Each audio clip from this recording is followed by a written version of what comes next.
See, I'm Chris Pirillo, and I'm here today with another review. I don't do many reviews. Usually I just like showcasing things, and that's how I prefer to live my life. But I know many of you have asked, so I'm finally going to do a review of this year's countdown calendar, the Lego Star Wars set with a white Wookiee. Super exclusive. Cannot wait to get to that day. That one's going to be a lot of fun, and... Oh, I'm sorry. I was just looking there at a chat, and it's suggesting that I needed to be reviewing something else today. I apologize for that. This is being streamed live to my patrons, courtesy of those who support me at chrispirillo.com, and then, of course, those who also support me at geekfamilyfun.com. I'm going to move on to talk about the tech that you want me to talk about today, and that would be Star Wars drones. Airhog sent me the X-Wing versus Death Star. I'm having problems opening it. Oh, you got a RTFM. Open here.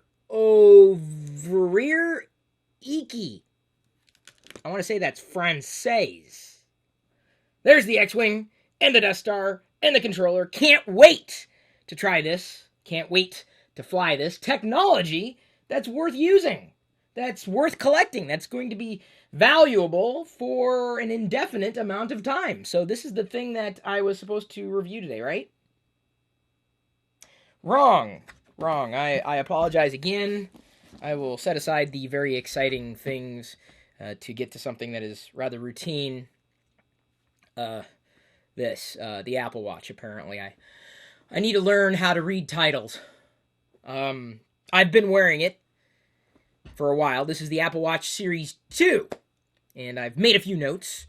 You might note yourself that I actually shot a review of the Apple Watch yesterday, but I didn't feel I did it justice in terms of comprehensive responses that you may be interested in hearing about my experience with the watch. Now, that's a key point.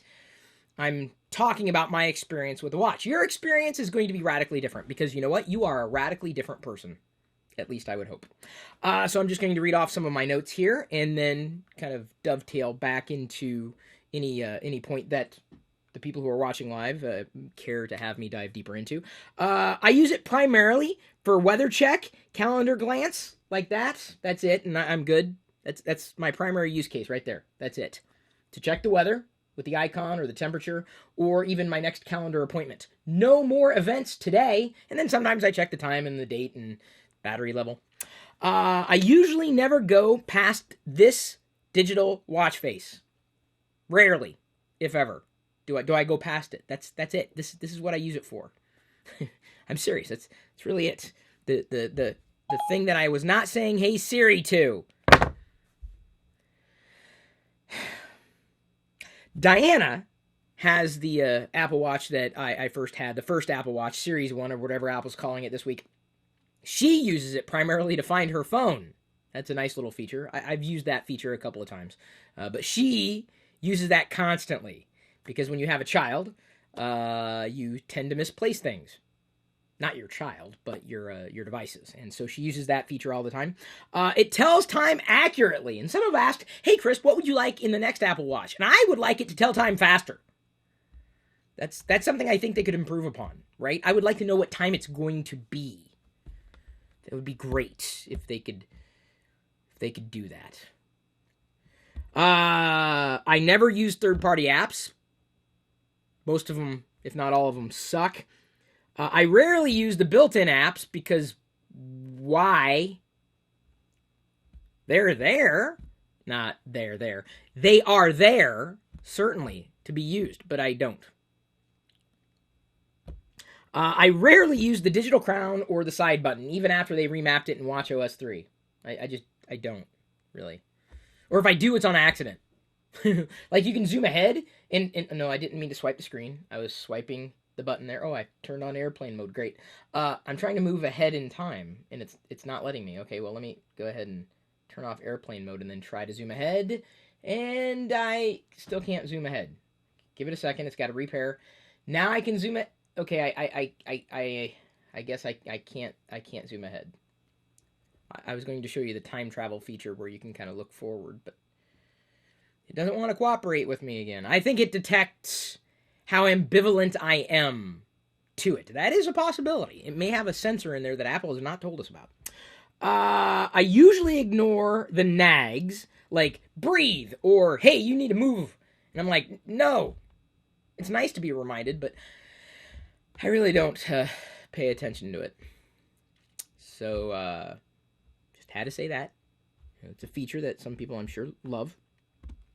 The plastic strap and the weight of the watch are seemingly invisible. Like, oh, I achieved a goal.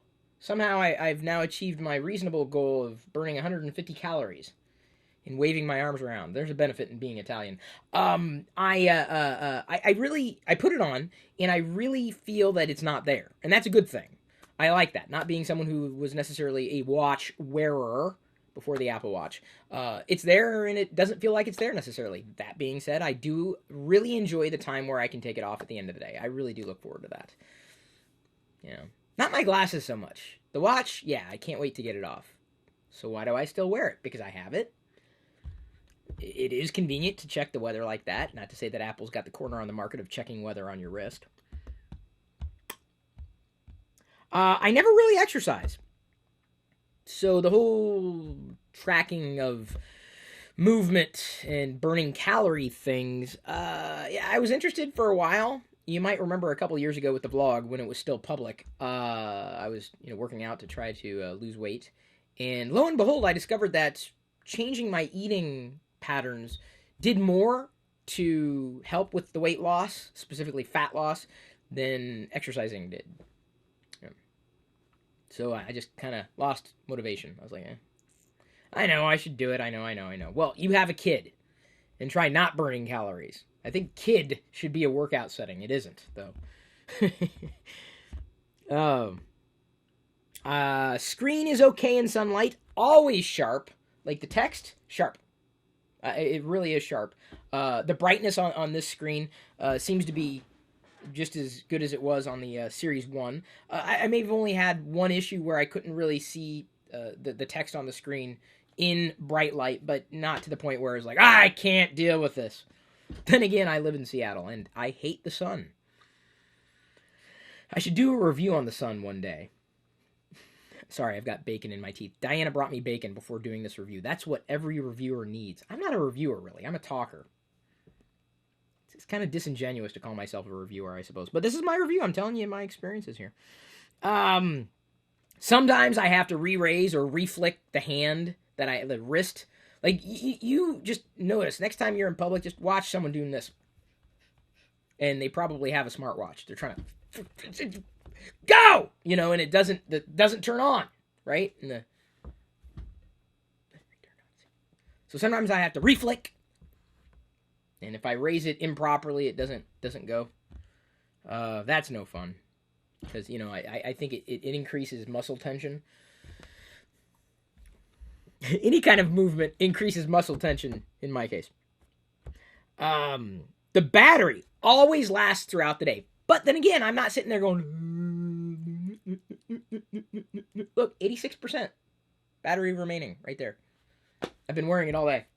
I just don't use it that much. It's never been an issue. In fact, I've made it through 2 days because, and I think I made the note here. Yes, sometimes I misplace it on the charger. It's kind of a sloppy charger now that I mention it. The white thing that sits kind of jutting out. And I know you can get third-party stands, but they're not fine. They're okay, but it just looks like tech. And there's just this cable that's just there. There's no elegant way of using a cable or a charger, certainly not even with Apple. I mean, look at it, the whole thing's black, or space gray, or space black, or black charcoal space gray, whatever the hell Apple's calling this damn color. But it comes with a white charger. That looks awkward, just kind of sitting there on my end table. Just flapped out, this flaccid thing that looks out of place, that sometimes I misalign. Because I have to lay it on the side, because, when you charge it on the side, then it shows you, the time, It's kind of a nice little thing, the nightstand mode, whatever they call it, but it's awkward. Like, they thought about this, the design of this, but everything else are like, we're phoning it in. Ha, no, we're iPhoning it in. Ha, ha, ha, yeah. Because we're Apple and we don't care about the finer points and the details anymore. That's not their tagline, by the way, that I know of. Maybe it is their new one. I don't know. Third party stands kind of worry me sometimes. That's why I kind of avoid them. For third party anything, chargers or anything, yeah, bad news. Typically, not always.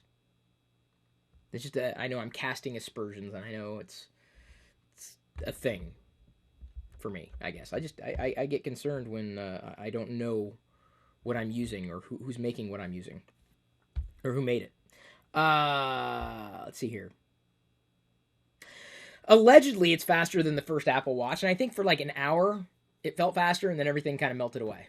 I've used Diana's Apple Watch, and I have noticed that the software, same version of the software, doesn't run as well on the first series as it does Series 2. That is true, but that's not to say that they've achieved escape velocity with quality control and a clean experience with the software in watchOS 3 on the Series 2 Apple Watch. Apple has, as I've mentioned and proven time and time again, and many other people have seen the same thing, Apple doesn't know what the hell it's doing with software quality control anymore. A severe lack of optimization is a great way of putting it. What's the point of having a nicely designed piece of hardware if the software can't keep up? And watchOS 3 is, par for the course, I guess, and that's not a good thing. That was it wasn't even a backhanded compliment because it wasn't a compliment at all. It is slightly better than the first Apple Watch, but if you have the first Apple Watch, don't rush out to get the second one. I don't think it's necessarily worth that upgrade, despite the speed bump or anything else that might be different. This is just a plain old Series 2, like the one that all they did was update the CPU and the GPU, the chipset. I didn't want the one with the GPS or the water resistance or whatever because I don't shower with my watch. I don't believe that I ever want to be submerged in a public pool ever again, certainly not with something. I don't swim. I do swim. I can swim. It's just that I don't. And I've never had an issue with water around that. Even in living here in Seattle. Never had issues with water. That was a note. The next note. See, I was thinking ahead there. I was writing this out as I thought I would say it out loud. I don't need a GPS. I know exactly where I am. Why? Because this is pretty much worthless without this. See, I know where I am. And I don't work out. I don't care. So that wouldn't have been a feature that I would have necessarily wanted in a more expensive Apple Watch. I do wish it was tether independent. That being said, insofar as it really only works within Apple's ecosystem, and that's Apple's value add. But more and more, it just seems that Apple's not designing a very cohesive ecosystem and very clean experiences that they once used to be known for. I've already woken up to that fact. There's some people who are a little blind. Oh no, Apple can do no wrong. Oh, yeah, they can. And they have, and they continue. Still, glitchy software experience was the next thing I was going to note to kind of dovetail into something I mentioned earlier. That's part of what I feel is lacking. It drops frames left and right, or front and back, however you want to describe it. It's just not a clean experience. I even turned on the accessibility mode of reducing transparency and increasing contrast. That helped somewhat, but didn't mitigate everything. It doesn't rear its ugly head a lot. One of the reasons why I don't like jumping in and out of apps because I really can't stand that kind of experience. Certainly not on my wrist. So if I do this, it's clean. It's fine. It's simple. No jitter there. And then sometimes I'll just run into a problem where I'll scroll up or swipe up and it'll do something wacky. I'm like, what's going on? Yesterday I went to change something else and I accidentally toggled low battery mode or power saving mode, and then it rebooted itself. And someone was watching me when I was doing it too, so they knew exactly what was going on.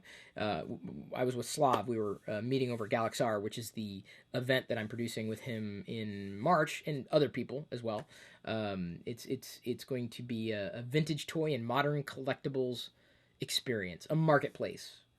Yeah, fun for the entire family. Yeah, see dads and moms can come and relive their childhood of the toys they grew up with, and their kids can play along with this, potentially with the same toys that they had when they were growing up. Well, I mean, when their parents were growing up. Anyway, Galaxar. I'm sure that 99% of the people watching this video have no idea who I am or what I really care about. I will tell you. Long story short, I don't care about this.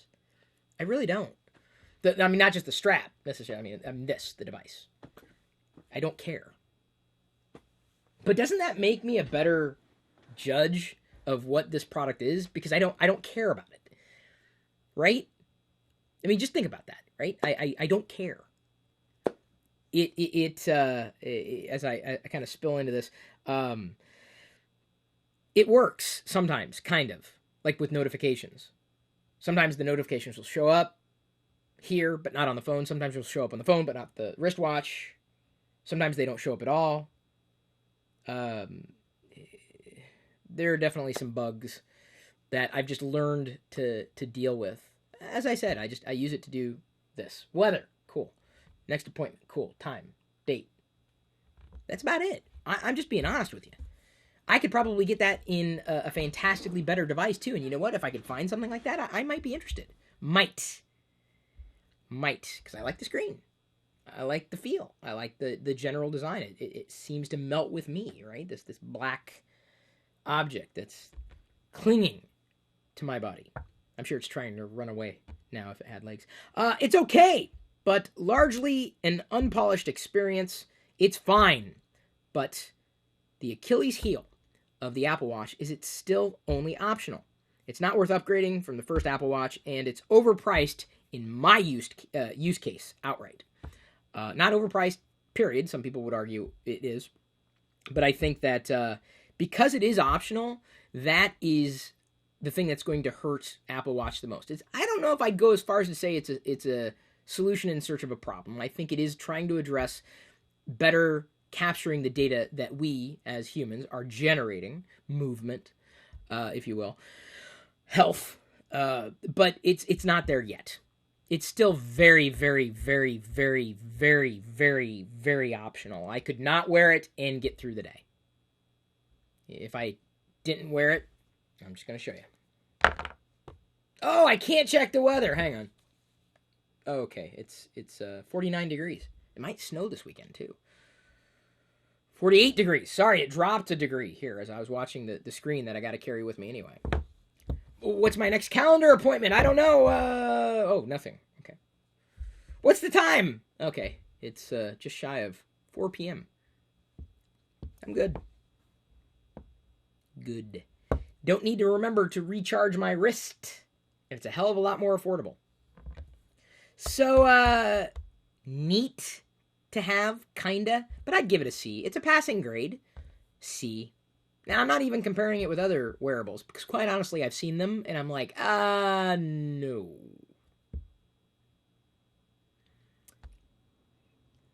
Definitely not for me.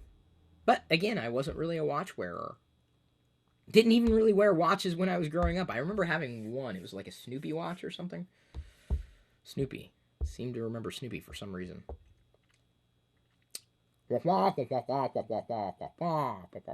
Which I'm sure is what I sound like to many of you. Guillermo says my watch has been charging for 2 weeks. Haven't used it. I only use it for weather, as Chris. That's what I'm saying, dude. It's not just me. Thank you, Guillermo. Yeah. So that's my Apple Watch review, my experience with it. If you want one, great. Just attenuate your expectations. Because you know what? If you have low expectations, the Apple Watch in your experience may blow you away.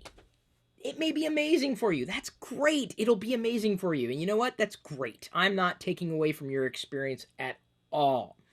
All I'm going to say is that this right here is never going to, in time, over time, be worth as much as my white Wookiee.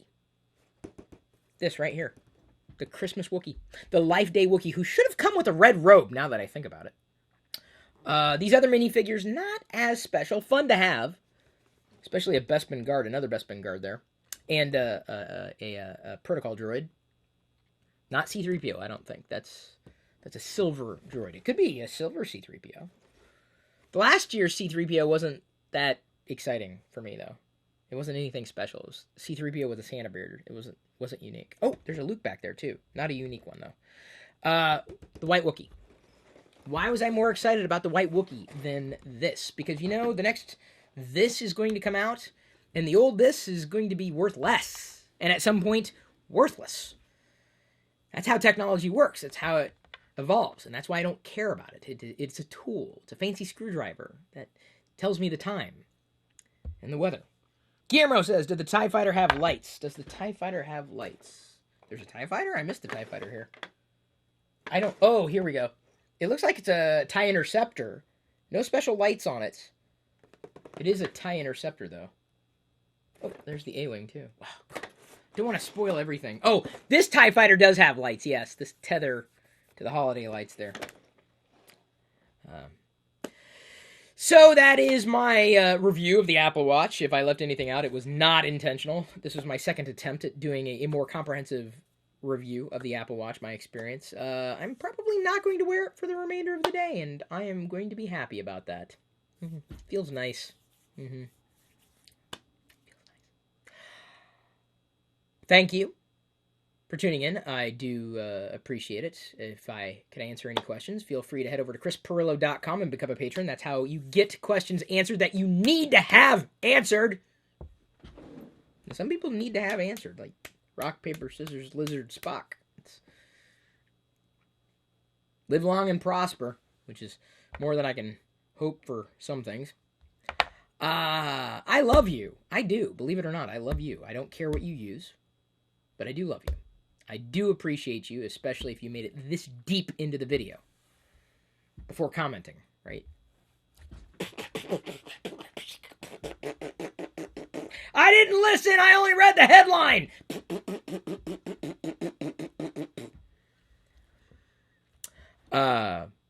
At this point, however, I am going to leave you to your own devices.